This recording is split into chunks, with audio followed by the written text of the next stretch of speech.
یا بنی اسرائیل اذکروا نعمتی التی انعمت علیکم وانی فضلتکم علی العالمین آمنت باللہ صدق اللہ مولانا العظیم۔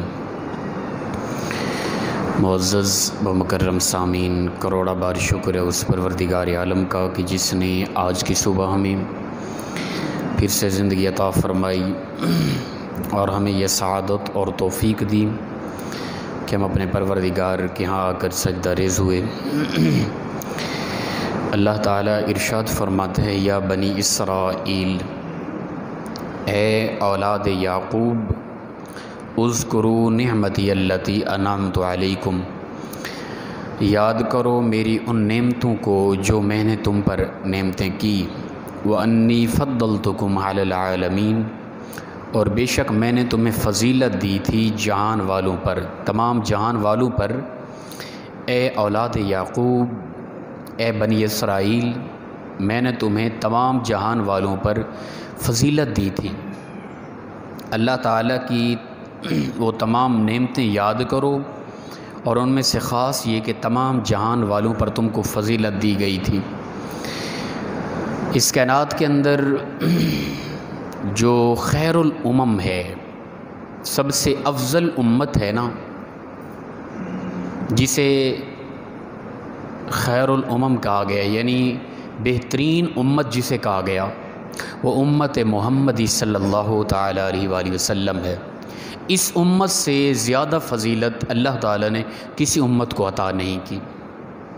یہ جو بنی اسرائیل کو کہا جا رہا ہے، وَأَنِّي فَضَّلْتُكُمْ عَلَى الْعَالَمِينَ، کہ بے شک ہم نے تم کو جہان والوں پر فضیلت دی تھی، ایک تو یہ محض اس موجودہ دور کے متعلق بات ہے بس، کہ اس وقت کائنات کے اندر بہترین لوگ بنی اسرائیل تھے، اس لیے کہ وہ ان کے پاس ایمان بھی تھا، اس لیے کہ ان کے پاس نور ہدایت بھی تھا، اس لیے کہ ان کے پاس علم بھی زیادہ تھا سب سے، اور اللہ کے نبی کو ماننے والے بھی اس وقت یہی لوگ تھے جہان میں، پورے جہان میں۔ تو اس لیے کہا گیا کہ اس وقت ہم نے تم کو اس خاص دور میں، ہمیشہ کے لیے نہیں کہ شروع انسان کی تخلیق سے لے کر آخری انسان تک سب سے زیادہ فضیلت، ایسا نہیں ہے، بلکہ فرمایا کہ اس وقت پوری کائنات میں تمام جہانوں پر تم کو زیادہ فضیلت دی گئی تھی۔ اچھا، فضیلت، برتری، معیار، وقار، عزت، یہ قبیلے کے لحاظ سے نہیں ہے۔ ہمارے ہاں بہت زیادہ یہ چیز پائی جاتی ہے۔ رسول اللہ صلی اللہ علیہ وسلم نے بلکہ لعنت فرمائی ہے ان لوگوں پر جو اپنے نسب، قبیلے کی بنیاد پر فخر کرتے ہیں۔ ہر انسان ابن آدم ہے، وہ چاہے کالا ہے، وہ گورا ہے، وہ عربی ہے، وہ اجمی ہے، وہ بیمار ہے، وہ تندرست ہے، وہ مسافر ہے، وہ مقیم ہے، وہ امیر ہے، وہ غریب ہے، کوئی بھی ہے نا، وہ ابن آدم ہے، آدم کا بیٹا ہے۔ انسان ہونے کے لحاظ سے ہر بندہ برابر ہے، کوئی کسی سے فوقیت نہیں رکھتا۔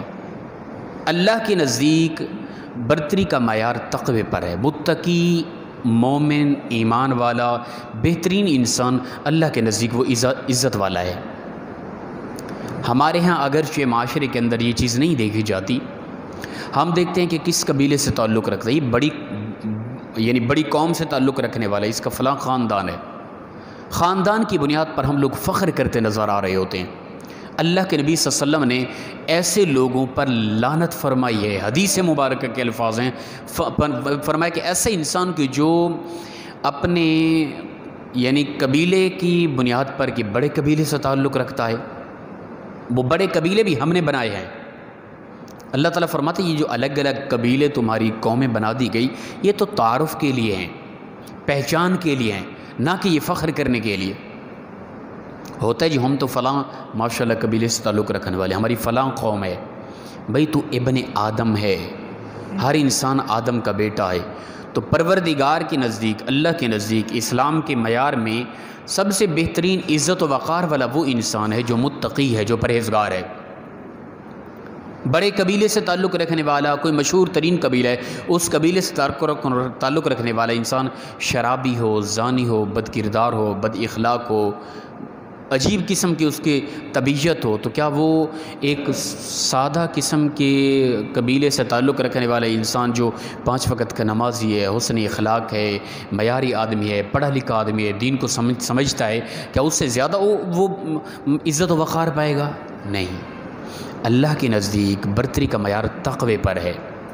اسے عزت دیں جو متقی ہے، اسے عزت دیں جو بہترین مومن ہے، اسے عزت دیں جو دین کا پاسدار ہے، نہ کہ ہم دولت کے لحاظ سے اور قبیلے کے لحاظ سے ہم کسی کو عزت دیں۔ تو کسی کو کسی پر کوئی فوقیت، اللہ کے نبی صلی اللہ علیہ وسلم خطبہ حجۃ الوداع میں جو مین پوائنٹ تھا وہ یہی تھا، فرمایا لوگوں سن لو، کسی کالے کو گورے پر، کسی عربی کو اجمی پر کوئی فوقیت حاصل نہیں ہے، برتری کا معیار تقوی پر ہے۔ متقی بن جاؤ، اچھے ہو جاؤ، اسلام کے اصول اپنا لو، اپنی طبیعت کے اندر اچھائی پیدا کرو، لوگوں کے ساتھ اچھا برتاؤ کرو، اللہ کے نزدیک تم عزت پا جاؤ گے۔ اگر ایسا نہیں ہے تو جس بھی قبیلے سے تعلق رکھتے ہو، جتنا بھی بڑی تمہارے پاس دولت ہے، ظاہری عزت و وقار ہے، اللہ کے نزدیک تمہاری کوئی عزت نہیں ہے۔ تو فرمایا کہ بے شک ہم نے تم کو فضیلت دی جہان والوں پر۔ عزت دینا، معیار دینا، فضیلت دینا، یہ بھی اللہ کی نعمتوں میں سے ایک بہت بڑی نعمت ہے۔ وَتُعِزُّ مَن تَشَاءُ وَتُذِلُّ مَن تَشَاءُ، پروردگار جسے چاہتا ہے عزت دیتا ہے، جسے چاہتا ہے ذلت دیتا ہے۔ تو عزت دینا اللہ کی طرف سے، یہ اللہ کی طرف سے بہت بڑی نعمت ہے۔ اگر اللہ نے کسی کو عزت دی ہے تو وہ انسان اس عزت، وہ اللہ کی عطا کردہ نعمت کو بہترین انداز سے لے، نہ کہ یہ ہو کہ مثال کے طور پہ میں اپنی ذات کی اکثر مثال دے جاتا ہوں۔ میں اس وقت منبر رسول پہ بیٹھا ہوں، عمر رسیدہ لوگ، کئی لوگ ایسے ہوں گے جو اخلاقاً مجھ سے کئی گنا بہتر ہوں گے جو نیچے بیٹھے ہیں، دولت کے لحاظ سے، شہرت کے لحاظ سے آپ میں سے کئی لوگ مجھ سے بہتر ہوں گے، پر پروردگار نے اگر مجھے یہ عزت دی کہ منبر پہ بیٹھ کے میں اسلام کی باتیں آپ لوگوں کو سمجھا رہا ہوں، تو مجھے چاہیے کہ میں کوشش کروں کہ زیادہ سے زیادہ خود عمل کروں، میرے اندر حسن اخلاق ہو، میں جو بات کر رہا ہوں میں خود کتنا فیصد اس پہ عمل کرتا ہوں۔ تو لہٰذا جو اللہ نے عزت دی، جو مقام دیا، جو وقار دیا، ان عزتوں کو، ان نعمتوں کو انسان ہمیشہ مد نظر رکھ کے زندگی گزارے۔ تو فرمایا کہ ہم نے تم کو جہان والوں پر عزت دی۔ واتقوا یوما لا تجزی نفس عن نفس شیئا، فرمایا کہ تم ڈرو اس دن سے کہ جس دن نہیں بدلہ دیا جائے گا، نہیں جزا دی جائے گی کسی نفس کو کسی نفس سے، کوئی بھی روح کسی روح سے بدلہ نہیں لیا جائے گا، یعنی کوئی کسی کی شفاعت نہیں کر سکے گا۔ آگے لفظ واضح آ رہے ہیں، ولا يقبل منها شفاعہ، کوئی کسی کی شفاعت بھی قبول قیامت کے دن نہیں کی جائے گی۔ اچھا، اس نفس سے مراد نفس کافر ہے، کافر لوگ ہیں، منکرین لوگ ہیں۔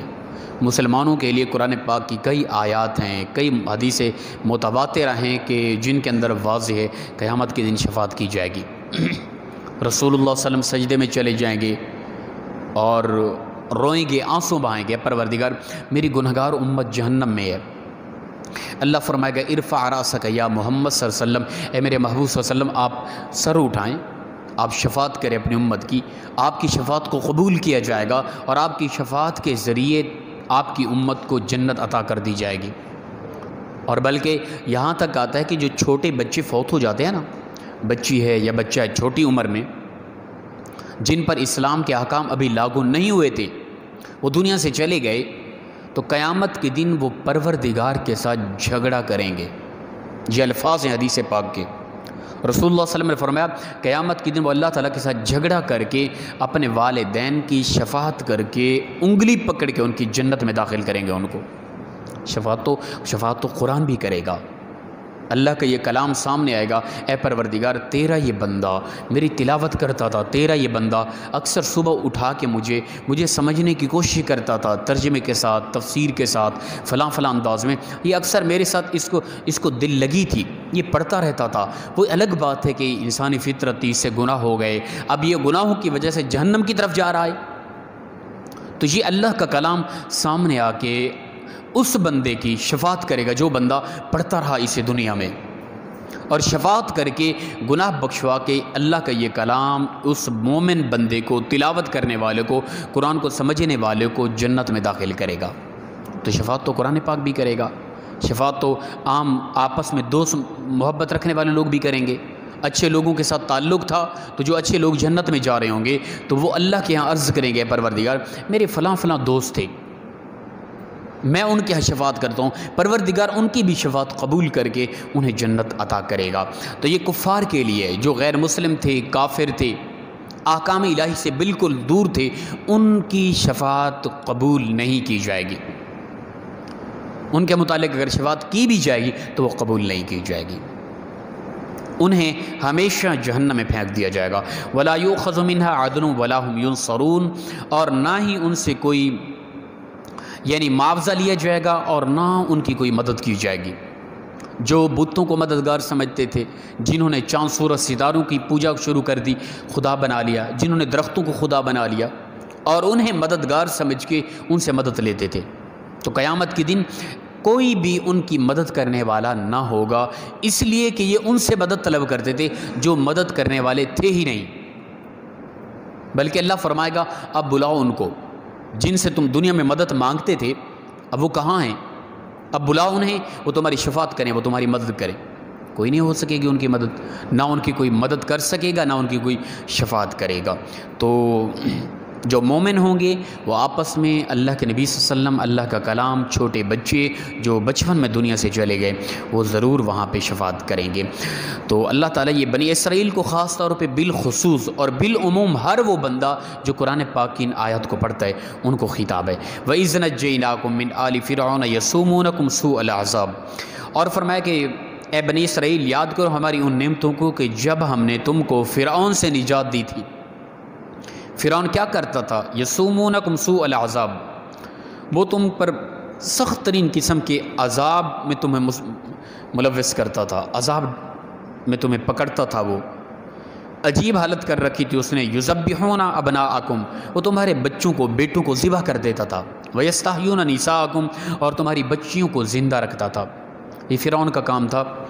یہ کچھ تفسیر میں اس طرح بھی آیا ہے کہ یہ کیوں ذبح کرتا تھا بچوں کو، بیٹوں کو؟ اس لیے کہ اسے کچھ نجومیوں نے کہا تھا کہ ان قریب تمہارے ہاں بنی اسرائیل میں ایک بچہ پیدا ہونے والا ہے، وہ تمہاری سلطنت کا تختہ الٹ کے رکھ دے گا، تمہاری بادشاہیت ختم کر دے گا، تمہیں تباہ و برباد کر دے گا، وہ بچہ ان قریب پیدا ہونے والا ہے۔ تو یہ بڑا پریشان ہوا فرعون، اس نے یہ معاملہ شروع کر دیا کہ جہاں کہیں بھی بنی اسرائیل میں بیٹا پیدا ہو اسے ذبح کر دیا جائے، بیٹیوں کو زندہ کیا جائے، انہیں زندہ رکھا جائے۔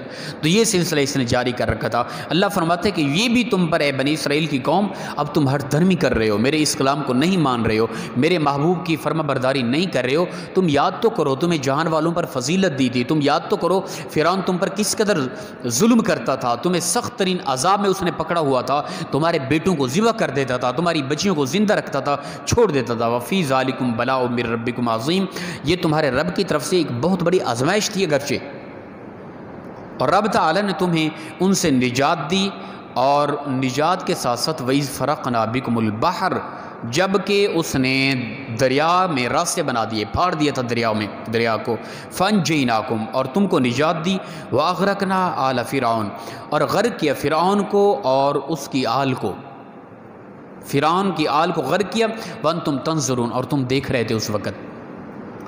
حضرت موسیٰ علیہ السلام رات کا وقت تھا، اپنی قوم کو، بنی اسرائیل کو لے کر نکلے اور دریا کے کنارے پر پہنچے صبح کے وقت، تو فرعون اور اس کا لشکر پیچھے آن پہنچا، تعاقب کیا انہوں نے۔ یہ وہاں قید تھے نا ساری بنی اسرائیل کی قوم، حضرت موسیٰ علیہ السلام فرعون کے ہاں قید تھے، بڑا ظلم و ستم کرتا تھا وہ۔ تو یہ وہاں سے نکلے، دریا کے کنارے پر پہنچے، اچانک دیکھا کہ پیچھے اس کا لشکر پہنچ چکا ہے۔ حضرت موسیٰ علیہ السلام نے ایز اے معجزہ اپنا وہ عصا مبارک دریا میں مارا اور دریا نے راستے کھول دیے، وہ پانی ایک طرف ہو گیا اور راستے کھل گئے۔ پوری قوم یہاں سے راستوں میں کراس ہو کر یہ کراس ہو گئی، سمندر دریا کراس کے انہوں نے۔ پیچھے فرعون آیا، اس نے دیکھا کہ یہ میری وجہ سے راستے بنے ہیں، اس نے بھی اپنے گھوڑے نیچے اتار دیے۔ جب یہ پورا لشکر فرعون اور پورا لشکر دریا کے اندر پہنچا تو اللہ تعالیٰ کے حکم سے وہ دریا کے پانی وہ اپنا پہاڑوں کی طرح تھے، وہ آپس میں مل گئے۔ یہ فرعون اور اس کا پورا لشکر ڈوب ڈوب کر غرق ہو گیا، مر گیا۔ پھر اللہ تعالیٰ نے فرعون کے لاشے کو، اس کے جسم کو جدا کر دیا، باہر نکال دیا سمندر سے، دریا سے، اور وہ محفوظ پڑا ہے ابھی تک۔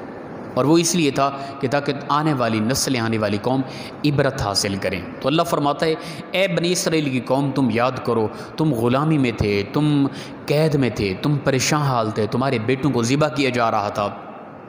رب تعالیٰ نے تمہیں فرعون سے نجات دی، تمہیں دریاؤں نے راستے دیے، تم راستے دریا کراس کر گئے، پیچھے تمہارے سامنے فرعون غرق ہوا اور تم خود اس وقت دیکھ رہے تھے انہیں غرق ہوتے ہوئے۔ یہ اللہ کی نعمتیں نہیں تو اور کیا ہے؟ ان کو یاد کر کے، اللہ کی نعمتوں کو یاد کر کے پروردگار کے احکام کے مطابق چلا کرو۔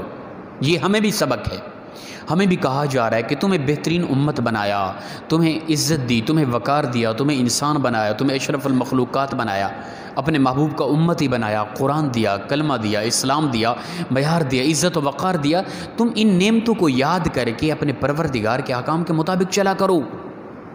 اگر ایسا نہیں کرو گے تو پھر تمہارے لیے دنیا میں بھی ذلت ہے، آخرت میں بھی ذلت ہے۔ اللہ تعالیٰ سے دعا ہے پروردگار عمل کی توفیق عطا فرمائے۔